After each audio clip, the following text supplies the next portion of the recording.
नमस्कार दोस्तों, आप सभी को बहुत बहुत स्वागत है मेरे अपने यूट्यूब चैनल में। वीडियो पसंद आता है तो लाइक शेयर करके सब्सक्राइब करना बिल्कुल ना भूलें। कमेंट बॉक्स में जय श्री विष्णु अवश्य लिखें। बेल आइकन ऑल पे अवश्य प्रेस करें ताकि इस तरह के वीडियो आए तो नोटिफिकेशन सबसे पहले आप तक पहुंचे। धर्मराज युधिष्ठिर बोलते हैं कि जनार्दन आपने फाल्गुन मास की कृष्ण पक्ष की विजया एकादशी का सुंदर वर्णन किया। अब आप मुझे फाल्गुन मास के शुक्ल पक्ष की एकादशी का क्या नाम है तथा इसकी विधि क्या है, कृपा करके आप मुझे बताइए। कहते हैं, राजन, फाल्गुन मास के शुक्ल पक्ष की एकादशी को आमल की एकादशी, रंग वाली एकादशी के नाम से जाना जाता है। मनुष्य इस व्रत को धारण करता है उसके जीवन में सभी पाप नष्ट हो जाते हैं। 1000 गौदान के बराबर फल की प्राप्ति होती है। हे राजन, अब मैं आपको महर्षि वशिष्ठ जी द्वारा राजा मांधाता की कथा बताता हूँ, इसे ध्यान पूर्वक सुने। कथा के अनुसार एक समय की बात है कि राजा मांधाता कि हे वशिष्ठ जी, यदि आप मुझ पर कृपा करके ऐसी व्रत की कथा कहिए जिससे मेरा कल्याण हो। ऋषि बोले कि हे राजन, सब व्रतों में उत्तम और मोक्ष प्रदान करने वाले आमल की एकादशी का व्रत का वर्णन मैं आपसे करता हूँ, जो सुने। वैदिश नाम का नगर था जिसे ब्राह्मण, क्षत्रिय, वैश्य, शूद्र चारों वर्ण आनंद सहित रहते थे। इस नगर में वेद ध्वनि गूंजा करती थी। उस नगर में कोई भी नास्तिक, पापी, दुराचारी नहीं था। उस नगर में चैत्ररथ नाम का एक चंद्रवंशी राजा राज्य करता था। वह अत्यंत विद्वान था। सभी नगरवासी विष्णु भक्त थे। स्त्री, पुरुष, वृद्ध, जवान सभी एकादशी का व्रत किया करते थे। एक समय फाल्गुन मास की शुक्ल पक्ष की अमल की एकादशी, उस दिन राजा, प्रजा, बाल, वृद्ध सब ने मिलकर हर्ष पूर्वक व्रत की और राजा अपनी प्रजा के साथ मंदिर में जाकर पूर्ण विधि विधान से आंवले की पूजन करने लगा। आंवले की पेड़ की और स्तुति प्रार्थना की। अमल की एकादशी आई। उसी दिन राजा, प्रजा, बाल, वृद्ध सब ने मिलकर हर्ष पूर्वक व्रत किया और राजा अपनी प्रजा के साथ मंदिर जाकर विधि विधान से आंवले के पेड़ की पूजन करने लगा, स्तुति प्रार्थना किया। हे धात्री, तुम ब्रह्मा जी द्वारा उत्पन्न हुए हो और समस्त पापों का नाश करने वाले हो। आपको नमस्कार है। श्री रामचंद्र जी द्वारा पूजनीय हो। मैं आपकी प्रार्थना करता हूँ, अतः आप मेरे समस्त पापों का नाश करो।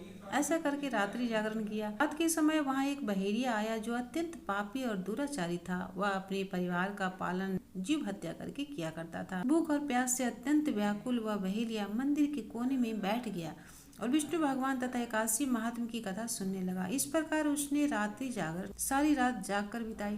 प्रातःकाल होते ही सब लोग अपने घर चले गए तो बहेलिया भी अपने घर चला गया। घर जाकर उसने भोजन किया। कुछ समय बाद बीतने के पश्चात उस बहेलिया की मृत्यु हो, मगर उसने अमल की एकादशी व्रत कथा और रात्रि जागरण से उसने राजा विदुरथ के घर जन्म लिया। उसका नाम विसुरथ पड़ा। युवावस्था होने पर वह अग्नि सेना के सहित धन धान से युक्त 10,000 ग्रामों का पालन करने लगा। तेज में सूर्य के समान, कांति में चंद्रमा के समान और वीरता में भगवान विष्णु के समान और क्षमा में पृथ्वी के समान था। अत्यंत धार्मिक, सत्यवादी, कर्मवीर और विष्णु भक्त था। अपनी प्रजा के समान भाव से पालन करता था। नित्य दान देना उसका कर्तव्य था। एक दिन राजा शिकार खेलने के लिए गया। दैव योग से वह मार्ग भूल गया। दिशा ज्ञान न हो रहने के कारण उसी वन में एक वृक्ष के नीचे सो गया। थोड़ी ही देर बाद वहाँ एक पहाड़ी कुछ मलेच्छ लोग आ गए और राजा को अकेला देखकर सभी उसकी ओर दौड़ पड़े। मारो मारो शब्द बोलने लगे और कहने लगे कि इसी दुष्ट राजा ने हमारे माता पिता, पुत्र, पौत्र आदि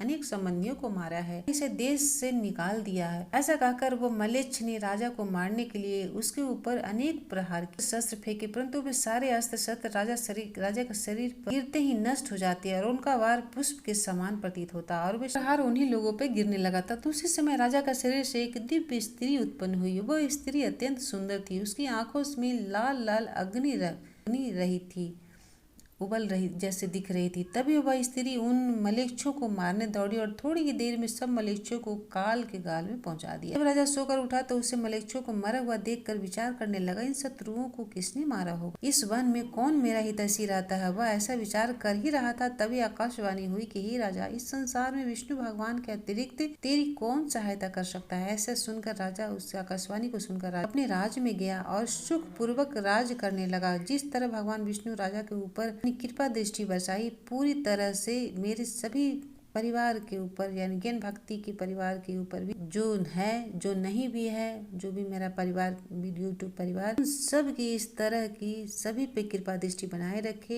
यही प्रार्थना करती हूँ। तो आप व्रत ना रखें या रखें, कथा अवश्य सुने। रंग भरी एकादशी के नियमों का, कोई भी एकादशी का नियमों का पालन अवश्य ही करें जो मैंने दूसरी वीडियो में बताए हैं। चाहे तो आप जाकर देख सकते। पर सभी बोलिए श्री हरि भगवान विष्णु की जय। और महर्षि वशिष्ठ बोले कि हे राजन, वह प्रभाव अमालकी एकादशी व्रत का था। जो मनुष्य इस अमालकी एकादशी का व्रत करते हैं वे प्रत्येक कार्य में सफल होते हैं, अंत में विष्णु लोक को जाते हैं।